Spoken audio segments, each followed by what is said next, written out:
देश में राज्य कोई भी हो, लेकिन अब लोकतंत्र के बदले पुलिसिया गुंडागर्दी से राज्य चलाया जा रहा है।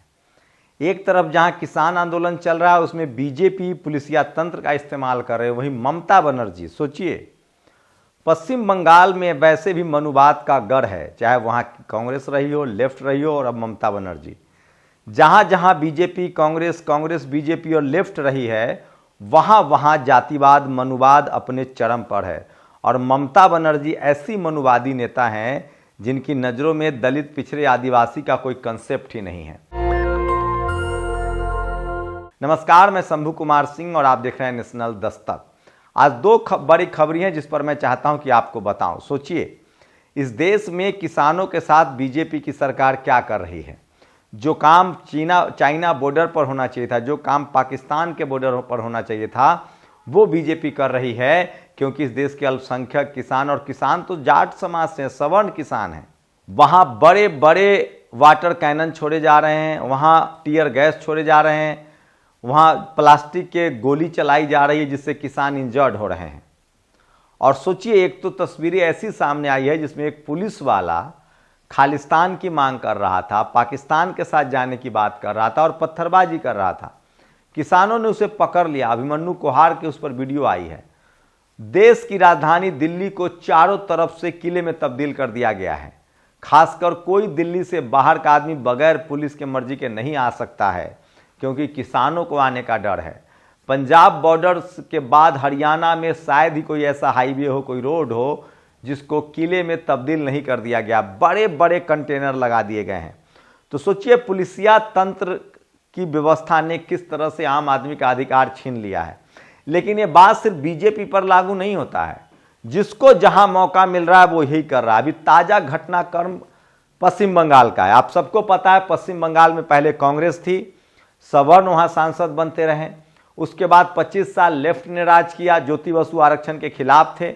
जहां जहां लेफ्ट पार्टियों की सरकार रही है लंबे समय तक, वहां वहां भी सोशल जस्टिस का कोई नामलेवा नहीं है। वहीं पश्चिम बंगाल में बीजेपी, कांग्रेस तो चुप है, बीजेपी अपनी अपोजिशन की भूमिका निभा रही है, उसको भी आपको अप्रिशिएट करना पड़ेगा। दरअसल बीजेपी पश्चिम बंगाल में एक जगह है, वहां पर जिस तरह से खासकर दलित पिछड़े आदिवासी महिलाओं के साथ रेप की घटना सामने आई है, और ज्यादातर आरोपी जो हैं वो टीएमसी के कार्यकर्ता हैं और वो मुस्लिम समाज से हैं। और अब खबर आ रही है कि टीएमसी की पश्चिम बंगाल पुलिस ने उन महिलाओं को ही गिरफ्तार करना शुरू कर दिया है। तो मैं बीजेपी को आज सैल्यूट करता हूं, बंगाल बीजेपी को, जो वहां विपक्ष की भूमिका में है। लेकिन महिला आयोग भी वहां पहुंची है। लेकिन सवाल है कि रेखा शर्मा बंगाल जा रही हैं तो ऋतु सिंह से क्यों नहीं मिल रही। तो ये सब कुछ हो गया। इस देश में पुलिसिया तंत्र जो है वो हावी हो रहा है, और इसकी सबसे बड़ी वजह बीजेपी है। ज्यादातर राज्यों में बीजेपी की सरकार है तो पुलिस तंत्र हावी है। पंजाब के किसानों के साथ बीजेपी की सरकार अत्याचार कर रही है, क्योंकि हरियाणा में बीजेपी की सरकार है। दिल्ली केंद्र शासित प्रदेश है जहां बीजेपी का वर्चस्व है, गृह मंत्री के अंदर आता है दिल्ली पुलिस। वहीं पश्चिम बंगाल में ममता बनर्जी ने जुल्म का एकदम से समझिए कि आतंक मचा रखा है। वहां जातिवाद अपने चरम पर है, शबाब पर है, और बहुजनों की कोई बात करने के लिए तैयार नहीं है।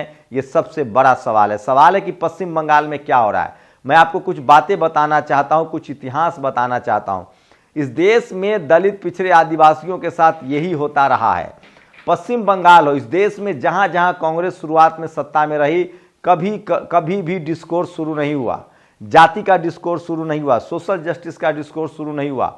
सोशल जस्टिस का डिस्कोर्स बिहार में है, जहां कर्पूरी ठाकुर से लेकर रामसुंदर दास से लेकर दलित पिछड़े आदिवासी पार्टी को ही आपको मुख्यमंत्री बनाना पड़ेगा। यहां तक कि मुस्लिम भी मुख्यमंत्री बनते रहे हैं। उसके बाद यूपी में सोशल जस्टिस की शुरुआत हुई, क्योंकि वहां रामवरण यादव हो, मायावती जी हो, अखिलेश यादव हो, लालू यादव हो, ये सब मुख्यमंत्री बनते रहे हैं।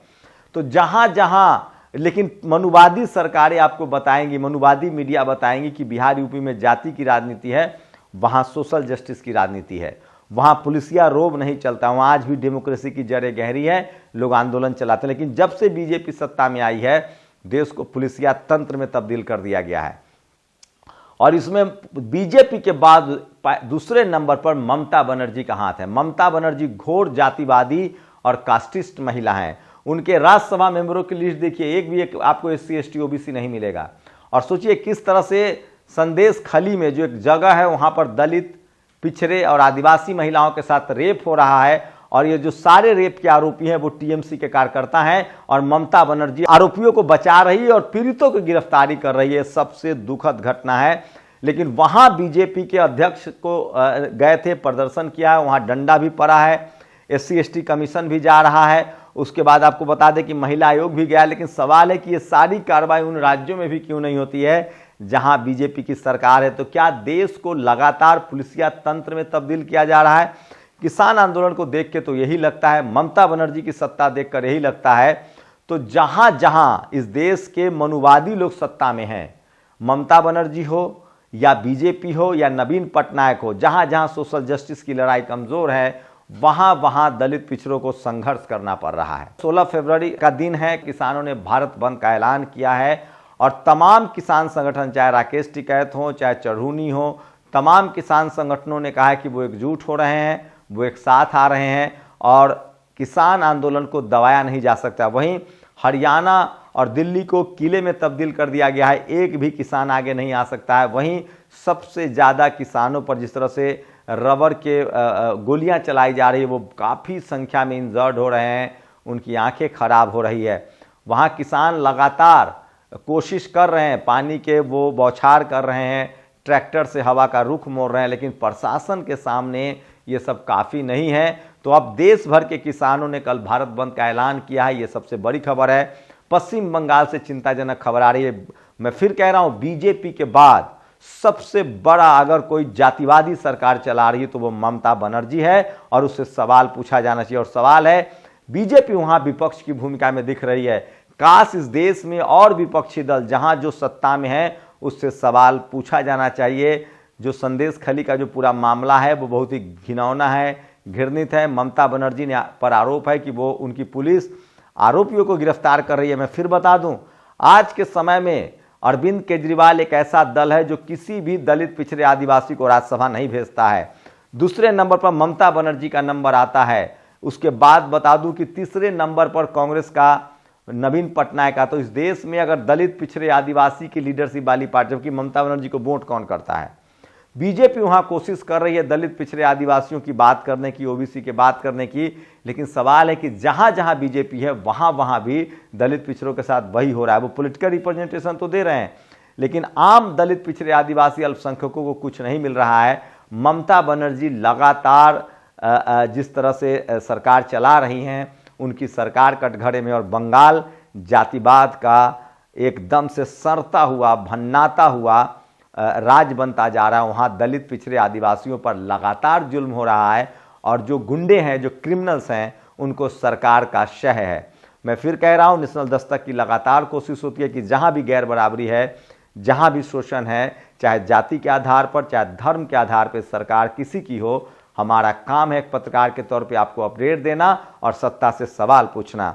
तो पश्चिम बंगाल में लगातार दलित, पिछड़े और आदिवासी महिलाओं पर जुल्म हो रहा है, और जो आरोपी हैं वो सब TMC के कार्यकर्ता हैं, और ज़्यादातर मुस्लिम कम्युनिटी के लोग हैं जिनको क्रिमिनल बनाया जा रहा है। जैसे बाकी बीजेपी के शासित राज्यों में जहां दलित, पिछड़े, आदिवासियों को धर्म के नाम पर उकसाया जाता है, सांप्रदायिक दंगा कराया जाता है, उनको क्रिमिनल बनाया जाता है, वही काम मुस्लिम समाज से पश्चिम बंगाल में ममता बनर्जी करवा रही है।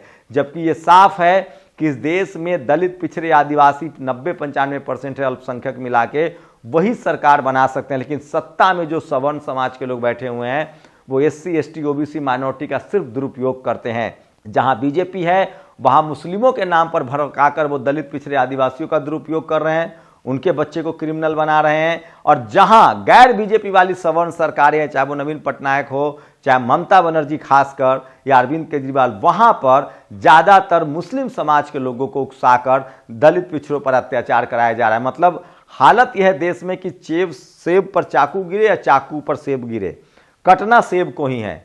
सब जगह दलित, पिछड़े, आदिवासी, अल्पसंख्यक जो हैं कहीं निशाने पर हैं, और कहीं या तो कहीं आरोपी है या कहीं पीड़ित हैं। जहां तक बीजेपी शासित राज्य है वहां मुस्लिम पीड़ित हैं, दलित पीड़ित हैं, वहां अब आपको बता दें आदिवासी पीड़ित है, पिछड़े पीड़ित हैं, लेकिन आरोपी वहां आरोपी जो है वो बैकवर्ड हैं, दलित हैं, आदिवासी हैं। पश्चिम बंगाल में खेरा उल्टा है, वहां पीड़ित दलित, आदिवासी और पिछड़े हैं और आरोपी जो है वो मुसलमानों को बनाया जा रहा है।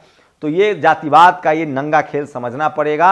ये सब लोग सांपनाथ हैं, नागनाथ है। और तमाम सबसे बड़ी बात है, ममता बनर्जी का सोशल जस्टिस पर कोई राय नहीं है, वो जाति जनगणना के खिलाफ है। ज्योति बसु जाति जनगणना के खिलाफ थे। तो मैं इसीलिए कह रहा हूँ, यहाँ पार्टी कोई भी हो, अगर सवर्ण लीडरशिप है तो वो किसी भी तरह से दलित, पिछड़े, आदिवासी, अल्पसंख्यकों के अधिकार के पक्ष में नहीं है। तो किसानों पर जहां बीजेपी शासित राज्यों में अत्याचार हो रहा है, वहीं ममता बनर्जी के राज्य में दलित, पिछड़े, आदिवासी महिलाओं के साथ बहुत ही घिनौने तरीके का आरोप लग रहे हैं और उस पर जो सवाल उठ रहे हैं उस पर ममता बनर्जी को सफाई देना चाहिए। आप लोग अपनी प्रतिक्रिया जरूर दीजिए। शुक्रिया। नेशनल दस्तक की आपसे गुजारिश है कि अगर इसको बचाना चाहते हैं तो नेशनल दस्तक को सब्सक्राइब करने के लिए रेड कलर के सब्सक्राइब बटन को दबाएं, फिर बेल आइकन की घंटी दबाएं। नेशनल दस्तक को बचाने के लिए बहुत जरूरी है कि हर खबर को शेयर करें, लाइक करें, कमेंट जरूर करें।